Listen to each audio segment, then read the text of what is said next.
আপনার স্বাস্থ্য সবচেয়ে গুরুত্বপূর্ণ। রক্তে সুগারের মাত্রা অস্বাভাবিক হলে রোজা ভেঙে ফেলা যেতে পারে এবং দ্রুত সম্ভব চিকিৎসকের পরামর্শ নেওয়া যেতে পারে। রক্তে সুগার কমে গেলে তাৎক্ষণিকভাবে বাসায় কোনো ড্রিঙ্কস, চকলেট, খেজুর বা মিষ্টি জাতীয় খাবার থাকলে তা আপনি খেতে পারেন। চিনি বা মধু দিয়ে শরবত বানিয়ে খেতে পারেন।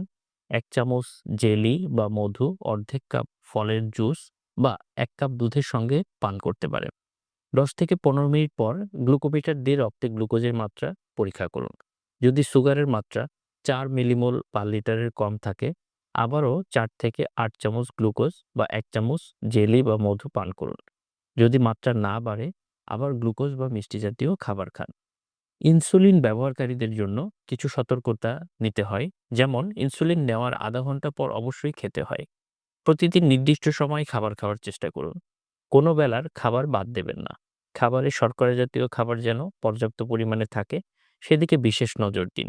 রোজা রাখার সময় স্বাস্থ্যের দিকে আপনি মনোযোগ দিন এবং প্রয়োজনে চিকিৎসকের পরামর্শ নিন।